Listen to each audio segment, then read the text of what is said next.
Good evening. मैं आलोक BCC के YouTube channel पे डेली करेंट अफेयर्स क्लासेज में स्वागत करता हूं। और आज हम लोग 27 अक्टूबर के करेंट अफेयर्स देखेंगे।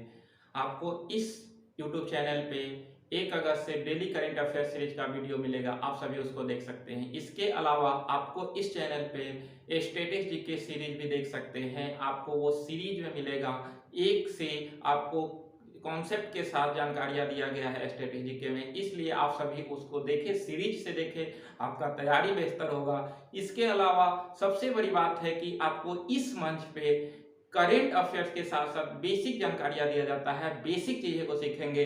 इसलिए आप सभी इस क्लास को फॉलो करते रहें और फॉलो करने के साथ साथ इसको लाइक, सब्सक्राइब और शेयर करना भी नहीं भूलें। इसके साथ आप सभी अपने तैयारी को बेहतर करते रहें, मजबूत करते रहें, ताकि आपका परीक्षा में बेहतर प्रदर्शन हो। इसी के साथ आप सभी देखें और अपना तैयारी करते रहें। और आइए आज का जो भी महत्वपूर्ण प्रश्न है उसको हम लोग देखते हैं, क्या कह रहा है आज का महत्वपूर्ण प्रश्न। तो 1 नंबर में है कि सोशल मीडिया प्लेटफॉर्म, काफी महत्वपूर्ण प्रश्न है कि सोशल मीडिया प्लेटफॉर्म के लिए 16 वर्ष, ध्यान रखिएगा, 16 वर्ष से कम उम्र के बच्चों को अनुमति देने से पहले उनके माता पिता से मंजूरी लेना अनिवार्य किया। यानी कि कह रहा है कि सोशल मीडिया पर कोई भी 16 वर्ष से कम बच्चा जो कि सोशल मीडिया से जुड़ना चाहता है, उसको पहले माता पिता से मंजूरी लेना अनिवार्य किया। यानी कि तभी वो बच्चा सोशल मीडिया से जुड़ सकता है जब उसके माता पिता मंजूरी देंगे, 16 वर्ष से कम बच्चों के लिए। तो ये ध्यान रखिएगा, ये किया है आपका ऑस्ट्रेलिया। ऑस्ट्रेलिया के सरकार के द्वारा ये निर्णय लिया गया। उसने कहा कि सोशल मीडिया से जो है वो बहुत सारे बच्चे प्रभावित हो रहे हैं, इसके लेकर उसने ऐसा नियम लाया है। हालांकि अभी भारत में ऐसा कोई नियम नहीं है। अभी हाल ही में एक रिपोर्ट में बताया गया कि 10 वर्ष से कम 37% ऐसे बच्चे हैं जो कि Facebook, social media site Facebook use करते हैं। और इसके अलावा 24% 10 वर्ष से कम ऐसे बच्चे हैं जो कि इंस्टाग्राम यूज करते हैं। इस तरह से काफी जो है वो सोचनीय बात है कि अभी भारत में ये स्थिति है कि 10 वर्ष से कम बच्चे अभी जो है वो सोशल मीडिया पे इतना एक्टिव हैं। इसके लेकर अभी भारत सरकार के द्वारा कोई कठोर नियम नहीं लागू किया गया, लेकिन ऑस्ट्रेलिया की सरकार के द्वारा ऐसा नियम लाया गया कि पहले माता पिता उसको मंजूरी देंगे तभी वो सोशल मीडिया पे आ सकता है। तो ये मानिए तो ऑस्ट्रेलिया के लिए एक सराहनीय कदम है और चाहिए कि भारत में भी ऐसे कदम उठाना चाहिए भारत सरकार के द्वारा। तो ये ध्यान रखेंगे कि ऑस्ट्रेलिया सरकार के द्वारा ऐसा निर्णय लिया गया है। अगला प्रश्न है कि भारत का पहला टेस्ट ट्यूब भैंस, ध्यान रखिएगा, टेस्ट ट्यूब बेबी नहीं, टेस्ट ट्यूब भैंस का बछड़ा का नस्ल बन्नी, यानी कि जो टेस्ट ट्यूब भैंस का जो बछड़ा हुआ उसका नाम क्या पड़ा, तो बन्नी। ध्यान रखेंगे, बन्नी उसका नाम है। इसका संबंध किस राज्य में ऐसा हुआ, तो गुजरात के अंदर, गुजरात में आपका टेस्ट ट्यूब भैंस का बछड़ा हुआ जिसका नस्ल जो है वो बन्नी है। ज्यादा दूध उत्पादन के लिए ऐसा जो है किया गया है आपका भारत सरकार के द्वारा गुजरात में, और ये नस्ल जो है वो बन्नी है। और ये किस तकनीकी से, तो आईवीएफ तकनीकी से, इन विट्रो फर्टिलाइजेशन, यानी कि इन विट्रो फर्टिलाइजेशन के द्वारा, तकनीकी के द्वारा टेस्ट ट्यूब भैंस का जन्म दिया गया। इसमें क्या था कि आपका जो भी शुक्राणु और अंडाणु था उसको ये टेस्ट ट्यूब में रखकर उसका फर्टिलाइजेशन किया गया, उसके बाद उसे भैंस के अंदर डाला गया। तो इस तरह से जो बेबी का जन्म हुआ वो आपका टेस्ट ट्यूब भैंस हुआ। उसके बछड़ा का नाम जो है वो बन्नी नस्ल रखा गया है, ध्यान रखिएगा। तो इस तरह से गुजरात में किया गया, कौन तकनीकी, तो आईवीएफ, इन विट्रो फर्टिलाइजेशन के द्वारा ये किया गया है, ध्यान रखेंगे। अगला प्रश्न है कि सस्टेनेबल ट्रांसपोर्ट सिस्टम अवार्ड किस राज्य ने जीता, तो ये जीता है केरल सरकार ने। केरल सरकार के द्वारा सस्टेनेबल ट्रांसपोर्ट सिस्टम अवार्ड जीता गया। ये परिवहन सुविधा के लिए पुरस्कार दिया जाता है। परिवहन सुविधा जिसका बेहतर होता है वो सरकार, उसी सरकार को ये सस्टेनेबल ट्रांसपोर्ट सिस्टम पुरस्कार दिया जाता है। और वहां आपका केरल में कोच्चि मेट्रो के लिए पुरस्कार दिया गया है। कोच्चि मेट्रो के लिए आपका सस्टेनेबल ट्रांसपोर्ट सिस्टम पुरस्कार केरल सरकार को दिया गया। ये किस मंत्रालय के द्वारा दिया गया, तो आवास एवं शहरी कार्य मंत्रालय के द्वारा यह पुरस्कार दिया गया है, ध्यान रखेंगे। अगला प्रश्न है कि Denmark open badminton 2021, Denmark open badminton 2021 में विजेता और उपविजेता कौन रहा? तो विजेता विक्टर एक्सेलसन हुआ और केंटो मोमोटा जो है वो आपका उप विजेता रहे। ध्यान रखिएगा किसका? तो डेनमार्क ओपन बैडमिंटन चैंपियनशिप 2021 का। अगला प्रश्न है कि जनजातीय नृत्य महोत्सव यानी कि जनजातीय नृत्य महोत्सव 2021 का आयोजन कहाँ किया गया? तो ये किया गया है आपका रायपुर में, रायपुर छत्तीसगढ़ के अंदर ये आपका किया गया है। क्या? तो जनजातीय नृत्य महोत्सव ये 28 से 30 अक्टूबर के बीच चलेगी। क्या? तो जनजातीय नृत्य महोत्सव ध्यान रखिएगा कहाँ? तो रायपुर छत्तीसगढ़ में। यहाँ के मुख्यमंत्री अभी भूपेश बघेल, कांग्रेस की सरकार है यहाँ पे। अगला प्रश्न है कि निपुण भारत मिशन, निपुण भारत मिशन के कार्यान्वयन के लिए राष्ट्रीय पंचायत समिति गठित हुआ। यानी कि निपुण भारत मिशन के लिए राष्ट्रीय संचालन समिति गठित हुई और इस समिति की अध्यक्षता किसने किया? तो हमारे वर्तमान में केंद्रीय शिक्षा मंत्री कौन है? तो धर्मेंद्र प्रधान। धर्मेंद्र प्रधान के द्वारा आपका राष्ट्रीय संचालन समिति की अध्यक्षता किया गया और ये संबंध किससे है? तो इसका संबंध शिक्षा से है। शिक्षा को अपग्रेड करने के लिए जो है ये आपका बैठक किया गया, संचालन समिति गठित किया गया, जिसकी अध्यक्षता वर्तमान में केंद्रीय मंत्री धर्मेंद्र प्रधान के द्वारा किया गया, जो कि वर्तमान केंद्रीय शिक्षा मंत्री हैं। अगला है कि तस्सी डांगा रेम्बगा को जर्मन बुक का शांति पुरस्कार 2021 से सम्मानित किया। ध्यान रखिएगा, नाम थोड़ा सा आपको अजीब सा लगेगा, परंतु ये प्रश्न है, आपको ध्यान देना होगा कि तस्सी डांगा रेम्बगा को जर्मन बुक का शांति पुरस्कार 2021 से सम्मानित किया गया। और ये आपका जिम्बाब्वे की एक महिला है जो कि उपन्यासकार हैं, जिम्बाब्वे की महिला उपन्यासकार हैं और इनको भ्रष्टाचार एवं नस्लीय भेदभाव के विरोध के लिए ये शांति पुरस्कार दिया गया है। ध्यान रखेंगे। इसके अलावा आपको पीछे वाला वीडियो में हम बता चुके हैं कि अभी तक 6 क्षेत्रों में नोबेल पुरस्कार देने जाने की घोषणा हो चुकी है और उसको 10 दिसंबर को दिया भी जाएगा।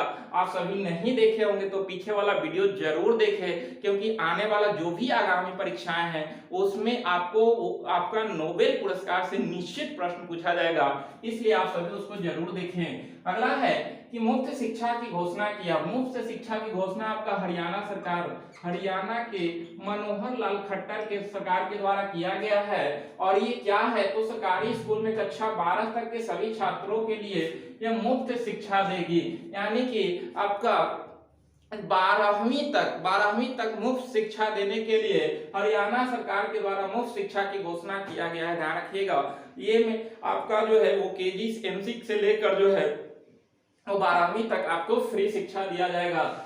अगला प्रश्न है कि विश्व पोलियो दिवस कब मनाया जाता है? काफी महत्वपूर्ण प्रश्न है ये, आपको करेंट के साथ साथ जीएस का एक प्रश्न है कि विश्व पोलियो दिवस कब मनाया जाता है? तो 24 अक्टूबर को विश्व पोलियो दिवस मनाया जाता है। ध्यान रखिएगा। और अगर देखा जाए तो पोलियो से संबंधित एक दो प्रश्न है। पोलियो आपका जो है वो वायरस से होने वाला बीमारी है, पूरे तंत्रिका तंत्र को प्रभावित करता है, हमारे शरीर को। आप लोग बायो में पढ़े होंगे कि भारत पोलियो मुक्त कब बना? तो 2014 में भारत पोलियो मुक्त घोषित हुआ है। ध्यान रखिएगा। इसके अलावा पोलियो टीका की खोज किसने किया था?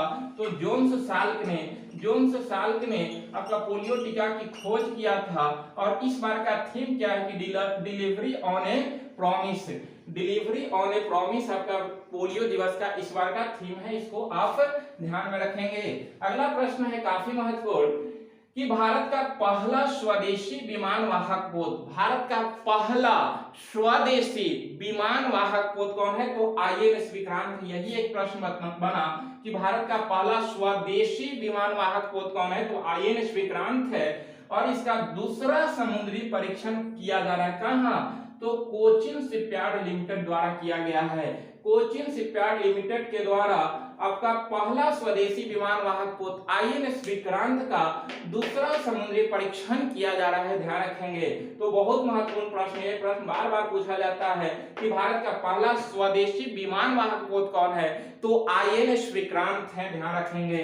अगला है कि सऊदी अरब, नाम सुने होंगे, सऊदी अरब खाड़ी देश है, शुद्ध शून्य ग्रीन हाउस उत्सर्जन, शुद्ध शून्य ग्रीन हाउस गैस उत्सर्जन का स्तर प्राप्त करने का लक्ष्य रखा है कब तक, तो 2060 तक, यानी कि 2060 तक शुद्ध शून्य ग्रीन हाउस गैस उत्सर्जन का लक्ष्य रखा है, ध्यान रखिएगा, ये प्रश्न आपसे पूछ सकता है। अगला प्रश्न है कि एलियम नेगियनम, एलियम नेगियनम किसका प्रजाति है, तो ये प्याज का प्रजाति है, ध्यान रखिएगा, प्याज का एक प्रजाति है जो औषधीय रूप में काम आएगा, औषधि के रूप में। इसको खोजा गया कहां से, तो उत्तराखंड के अंदर ये खोजा गया, उत्तराखंड के अंदर ये खोजा गया है एलियम नेगियनम प्रजाति, और ये डॉक्टर कुलदीप नेगी के सम्मान में रखा गया है, प्रतिष्ठित डॉक्टर कुलदीप नेगी हैं, इन्हीं के नाम पर इसका नाम एलियम नेगियनम रखा गया है, ध्यान रखिएगा। तो किसके सम्मान में, तो डॉक्टर कुलदीप नेगी के सम्मान में रखा गया है। अगला प्रश्न है कि नीरा टंडन, काफी चर्चा में है अभी, नीरा टंडन स्टाफ सचिव बनी है आपका जो बाइडेन के, जो बाइडेन के अभी अमेरिका के राष्ट्रपति हैं आपका जो बाइडेन, उनके स्टाफ सचिव बनी है नीरा टंडन, और ये पहली भारतीय मूल की अमेरिकी है, पहली भारतीय मूल की अमेरिकी जो कि स्टाफ सचिव बनी किसी राष्ट्रपति का। तो ये ध्यान रखिएगा कि जो बाइडेन के स्टाफ सचिव कौन है, नीरा टंडन, और ये भारतीय मूल के हैं, ध्यान रखिएगा। अगला प्रश्न है कि Jaynagar Kurtha railway link, Jaynagar Kurtha railway link Bharat ने किसको सौंपा, तो जयनगर कुर्था रेलवे लिंक भारत ने नेपाल को सौंपा है, क्योंकि जयनगर कुर्था रेलवे लिंक जो था वो भारत और नेपाल के बीच ही था, और ये इसको जो है भारत सरकार के द्वारा ही बनाई गई थी, और ये 35 किलोमीटर की दूरी है इसमें, और भारत और नेपाल के बीच था, और भारत सरकार ने इसे बनाकर जो है नेपाल को सौंप दिया है। तो इसलिए ध्यान रखिएगा कि जयनगर कुर्था रेलवे लिंक किसके बीच है, तो भारत और नेपाल के बीच है, भारत बनाकर किसे सौंप दिया गया, तो नेपाल को सौंप दिया। कितना डिस्टेंस है इसमें, तो 35 किलोमीटर का ये डिस्टेंस है।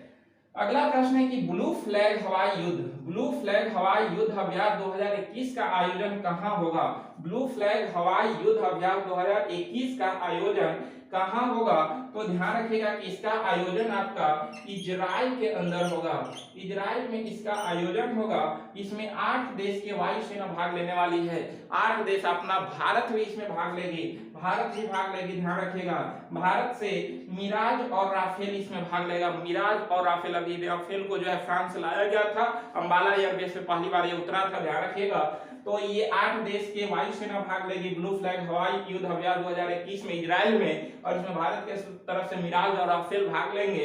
इसके अलावा अगला एक प्रश्न है कि माउंट मणिपुर नेशनल पार्क, देखकर तो लग रहा है कि मणिपुर का ये पार्क होगा, लेकिन नहीं, इसलिए हम दिए हैं कि माउंट मणिपुर नेशनल पार्क का जो है अभी हाल ही में हमारे वर्तमान गृह मंत्री अमित शाह के द्वारा वहां पे दौरा किया गया है, इसलिए काफी चर्चा में आया है। तो माउंट मणिपुर नेशनल पार्क आपका अंडमान निकोबार में है, अंडमान निकोबार द्वीप समूह, अंडमान निकोबार द्वीप समूह के अंदर स्थित है, और ये आपका माउंट मणिपुर नेशनल पार्क जो है वो आपका तीसरा जो है सर्वोच्च चोटी है अंडमान निकोबार द्वीप के, उसी पर स्थित है। तो ध्यान रखिएगा कि माउंट मणिपुर नेशनल पार्क कहाँ है, तो मणिपुर नहीं, ध्यान रखिएगा कि अंडमान निकोबार द्वीप समूह में है। तो इस तरह से आप जो है हम लोग 16 प्रश्न देखे जो कि परीक्षा के दृष्टि से काफी महत्वपूर्ण था, आप सभी इसको देखें, और इसके अलावा आप पीछे वाला वीडियो भी रिवाइज करते रहें, और साथ साथ क्लास को लाइक सब्सक्राइब और शेयर करना भी नहीं भूले, और अपने तैयारी को बेहतर करते रहें। इसी के साथ जो है